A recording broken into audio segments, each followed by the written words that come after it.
Hello sir, welcome to social post. Thank you. Sir, మా friend, one of my friend, so వాడి age ఒక 25 ఉంటుంది. So వాళ్ళకి ఒక 30 lakhs వరకు అసెట్స్ ఉన్నాయి, రియల్ ఎస్టేట్ అసెట్స్ మొత్తం.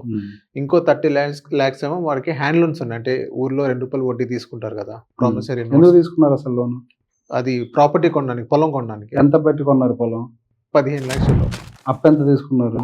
15 లక్షలు 15-20 అంతే. అంతే. 15 లక్షలు తీసుకున్నారు. అవును. అంటే మిగతా అంతా మళ్ళీ వడ్డీ ఆడి, వడ్డీ. వడ్డీ వల్ల 30 లక్షలు అయింది అది. అవును, అంతే కదా? అంతే. Right. సో ఈ ₹2 వడ్డీ తీసుకొని అలా అలా అలా ఇంకా అంటే ఈ 50,000 ఇక్కడ వడ్డీ తీసుకొని దీన్ని తీసుకొని వీళ్ళ దగ్గర అప్పు తీసుకోవడం. అదేలే సో అలా అవుతుంది. అదేలే, ఒక వడ్డీ కట్టడానికి ఇంకొకరి దగ్గర అప్పు తీసుకోవడం, ఒక సైకిల్ అయి 30 లక్షలు అయింది. 30 లక్షలు అయింది. Okay, yes. okay. So every month వాళ్ళు ₹2 వడ్డీ నెల వడ్డీ కట్టట్లా, అంటే కట్టలేదు, కాంపౌండింగ్ అవుతుంది అది అక్కడ కూడా. పెరుగుతోంది అది కూడా. I can Yes. understand. So ఇప్పుడు ప్రతి మంత్ వాడికి మిగిలేదు 50,000 మాత్రమే, ఏది ఈ Okay. వడ్డీ కట్టకుండా. I understood. So let's take ఇంకో 10,000 తగ్గిద్దాం, 40,000 అనుకుందాం. అనుకోని ఖర్చులు జీవితంలో చాలా వస్తాయి కదా మనకి. Yes, 40,000. 40,000 మిగులుతున్నాయి అని అనుకుందాం. సో ఇప్పుడు 30 లక్షలు ₹2 వడ్డీ అని అంటే బేస్ కేస్ సినారియోలో నెలకు ₹60,000 డబ్బులు కట్టాలి, అంటే వడ్డీ కట్టాలి. ఇప్పుడు 40,000 వడ్డీ కట్టి 20,000 వదిలేస్తే మళ్ళీ ఆ వడ్డీ కాస్త అసల్లోకి చేరుతుంది. అంటే నెక్స్ట్ ఇయర్కి వచ్చేసరికి ఏమవుతుంది? 30 లక్షల అప్పు కాస్త 32.5 లక్షలుగా మారుతుంది. కంటిన్యూ కంటిన్యూ అవుతూనే ఉంటుంది. There is no solution here. Okay. Okay. So ఇక్కడ ఫస్ట్ మనం గుర్తుంచుకోవాల్సిన అలిమెంట్స్, అంటే దీని నుంచి కొన్ని లెసన్స్ మనం ఏం నేర్చుకోవాలి, దీనికి సొల్యూషన్ ఏంటి, రెండు మాట్లాడాలి. ఫస్ట్ అసలు ప్రాబ్లం ఎట్లా స్టార్ట్ అయింది? ఒక పొలం కొనాలని డిసైడ్ అయ్యారు. అవును. పొలమో లేదా agriculture what ever that, real estate land, some XYZ land. ఆ రియల్ ఎస్టేట్ ల్యాండ్ ఒక 15 లక్షలు పెట్టి కొనాలనుకున్నారు. సో బేసిక్ గా రియల్ ఎస్టేట్ ల్యాండ్ అనుకున్న దానికంటే వర్కౌట్ కాలేదు, అంటే అప్పు తీర్చగలుగుతామని హోప్. అంటే పెరుగుతుందని తీసుకున్నారు వాళ్ళు. పెరుగుతుందని ఒకటి అను, తీర్చగలుగుతాం అప్పు, ఏముందిలో సంపాదించి తీర్చేద్దాం 15 లక్షలు అప్పనే సహనం. చాలా మంది కేసెస్లో ఇది జరిగిన సందర్భమే. ఒక ల్యాండ్ కొనడానికి అప్పు చేసి కొనేస్తారు, దట్స్ ఓకే, ఏముంది మనం తీర్చేద్దాంలే అప్పు అని చెప్పేసి. కానీ over the period of time ఏమవుతుంది అంటే లైఫ్ లో వచ్చే అన్సర్టనిటీస్ అప్పును క్లియర్ చేయకుండా చేస్తాయి. ఓకే. మనం ఏమనుకుంటాం, నేను ఎప్పుడు అదే చెప్తా, బడ్జెటింగ్ లో వేసేటప్పుడు మనకేం ఖర్చు ఉంటుంది, డబ్బులు మిగిలితే కట్టేద్దాం అని చెప్పేసి గాల్లో కొన్ని లెక్కలు వేసుకుంటాం.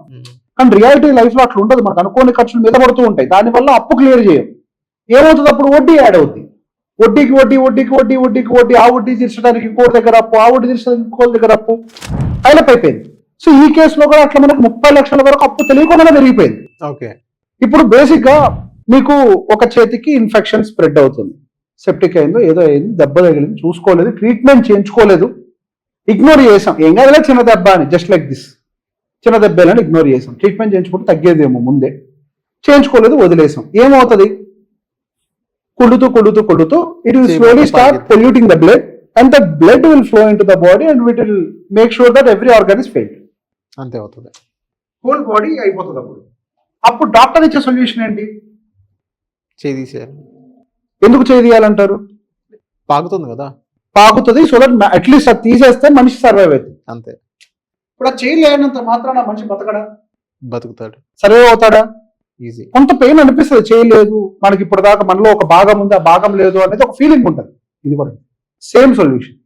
ఇప్పుడు అది ఇన్ఫెక్షన్ లాగా పాకుతుంది, స్లోగా బ్లడ్ ని పొల్యూట్ చేస్తుంది. ఎట్లా? వడ్డీలు యాడ్ అయిపోయి, వడ్డీకి వడ్డీ పైలప్ అయిపోయి, ఈ సంవత్సరం 30, అసలు ఆల్రెడీ 15 ఉండాల్సి 30 అయింది, ఈ సంవత్సరం 30 కాస్త నెక్స్ట్ ఇయర్కి వచ్చరికి 32,40,000 అవుద్ది. సార్ ఇక్కడ సార్ అట్లా పెరుగుతూ ఉంటుంది. ఇక్కడ ఇప్పుడు అప్పు చేసి మరి పొలం తీసుకున్నారు, ఆల్రెడీ ఒక హౌస్ ఉంది, ఎసెట్ ఉంది. సో అవన్నీ అప్పు తీర్చేస్తే ఊర్లో వాళ్ళు ఏమనుకుంటారో ఒక పెద్ద క్వశ్చన్ మార్క్. అప్పు తీర్చుకుంటే పొలం ఇది అదొక సెంటిమెంట్ ఉండేది ఫస్ట్. సెకండ్ ఏంటంటే అక్కడ మనకి ఫిజికల్గా మనం అక్కడ ఒక రియల్ ఎస్టేట్ని మనం కొన్నాం కాబట్టి ఎమోషనల్ బాండింగ్ ఉంటుంది. సో అది అమ్మాలని ఇప్పుడు అమ్మకానికి పెట్టినా కానీ కొనే వాళ్ళు రావట్లేదు ఇప్పుడు ప్రెసెంట్. కొన్న తర్వాత కానీ ఏ సెట్ అయినా, ఇల్లు అయినా పొలమైనా అమ్మినా కానీ అదొక ఏదో లైఫ్లో ఏదో కోల్పోయినా ఇది కూడా ఉంటుంది. ఊర్లో వాళ్ళ చుట్టాలు కానీ వేరొకరు కానీ ఏం మాట్లాడుకుంటారో, పొలం అమ్మేశాడు, ఇల్లు అమ్మేశాడు, ఏం మాట్లాడుకుంటారో అని ఒకటి అనుకుంటారు. అలాంటి ఫోబియాలో ఉన్న సిచ్యువేషన్స్లో ఇప్పుడు ఏం చేయాలంటారు? చెయ్యే తీసేసేయండి అని అంటున్నారు. తల తీసుకుంటా, చేయి తీసుకుంటా, చెయ్యి. ఇప్పుడు మాట్లాడుకుంటారు, నెలకు 60,000 EMI కట్టాలి. ఊర్లో 1000 మంది జనాభా ఉంటారు కదా, అలా కొద్దిగా కాంట్రిబ్యూట్ చేయండి. ఎందుకు ఇస్తారు మరి వాళ్ళు ఎవరు అనుకోవడానికి? నీ బాధ వాళ్ళ బాధ్యత కానప్పుడు దారిని పోయే దాన్ని ఏం మాట్లాడుకుంటున్నాడు నీకెందుకు? నువ్వు ప్రాబ్లమ్ ఎక్కడ సాల్వ్ చేసుకోవాలి? ఊర్లో వాళ్ళు పక్కన పెట్టారు, చుట్టాలే అనుకుంటారు కదా. ఎవరు వాళ్ళు? సాయం చేయమని నెలకు 60,000. ఎవరు వాళ్ళు? వాళ్ళు అసలు ఎవరు వాళ్ళు? లైఫ్ లో గుర్తుపెట్టుకోండి, when there is a financial problem in your family, ఆ ప్రాబ్లం లో ఉన్నోళ్లే నీ వాళ్ళు. ఆ ఇంట్లో ఉన్న నలుగురు ఏమనుకుంటున్నారు అనేది తప్పించి there is no word call చుట్టాలు. Be practical in this life. అన్ని బాగుంటేనే చుట్టాలు, అన్ని బాగుంటేనే చుట్టాలు, బాగున్నప్పుడు ఎవ్వడు మనోడు కాదు. మాటలు అంటానికి పనికి వస్తారు పనికి మన వాళ్ళు అందరూ అంతే. వాళ్ళు పనికిరారు కాబట్టి మాటలు అంటారు అంతే. పనికి మాట పనులన్నీ చేస్తూ ఉంటారు. పనికొచ్చేవాడు ఎప్పుడు నోరు జారడు, సాయం చేస్తాడు. Be practical. ఇప్పుడు ఆ అప్పును తీర్చాడు వాళ్ళు అనుకుంటారు అని చెప్పి అనుకుందాం నిహాల్. నెలకి 30 లక్షలకి, అది 30 లక్షలకి 60,000 కట్టాలి, అది పెరుగుతూ 32.5 లక్షలు అయింది. ఆ పోయొచ్చే సంవత్సరానికి 36 లక్షలు అవుద్ది. ఆ పోయే సంవత్సరం 40 లక్షలు అవుద్ది. ఏం చేస్తావు? 3 ఏళ్ళలో 40 లక్షలు రీచ్ అవుతుంది. నీ ఆస్తి సరిపోదు అమ్మడానికి. ఏం చేస్తావు అప్పుడు? సొల్యూషన్ ఉందా దానికి? ఇప్పుడు సొల్యూషన్ ఉందిగా. రెండు అట్లీస్ట్ ఇప్పుడు అట్లీస్ట్ ప్రాబ్లం ఉంది. సో ఇప్పుడు ఆ ప్రాబ్లంకి ఈక్వలెంట్ గా మన దగ్గర సొల్యూషన్ ఉంది. ఇప్పుడు ప్రాబ్లం పెరిగింది అనుకో, నీ దగ్గర ఉన్న సొల్యూషన్ సరిపోదు. అంటే నువ్వు ఆస్తులు అమ్ముకున్నా నువ్వు జీవితకాలం కష్టపడి ఈ అప్పులలో ఊడిగం చేయాలి మళ్ళీ. ఎలా అయినా అప్పు సంపాదించి అప్పు తీర్చుకుందామనే ఉద్దేశంలో వాళ్ళందరూ ఉండొచ్చుగా ఫ్యామిలీ వాళ్ళు. ఇంట్రెస్ట్ పే చేయలేకపోతున్నాం కదా, అసలు ఎప్పుడు తీరుతుంది? నీకు వడ్డీ యాడ్ అయిపోతే పెరుగుతుంది కదా. సంపాదించుకొని తీర్చాలన్న కోరికే ఉంటది. ఎందుకనంటే ఆస్తుల మీద ప్రేమ ఉంటది, అటాచ్మెంట్ ఉంటది. ఇక్కడ ఒక విషయం గుర్తుపెట్టుకోవాల్సింది ఏంటి అని అంటే, మనం ప్రేమను మనుషుల మీద పెట్టుకోవాలి, ఆస్తుల మీద లాజిక్ను పెట్టుకోవాలి. మన ఆస్తిని ప్రేమించి మనుషులు ఏవైపోయినా పర్లేదు అనుకుంటే బతకాలి కదా. ఆ ఆస్తి మన కాపాడటానికే కదా కొన్నది. మరి మన సమస్యలు ఉన్నప్పుడు ఆస్తికి ఏంటి విలువ? ఆస్తులు ఎందుకు కొంటున్నాం ఫస్ట్ గుర్తుపెట్టుకోండి. మన సమస్యలు ఉన్నప్పుడు అది ప్రొటెక్ట్ చేస్తుందనే కదా.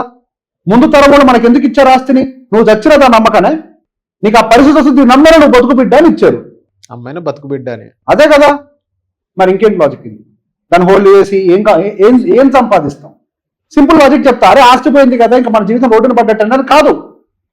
నెలకు 40,000 సేవ్ చేయగలుగుతామంటున్నారు కదా. 25 వయసే అంటున్నారు కదా. మనకు తెలియదు ఎస్ఐపి ఫార్ములా.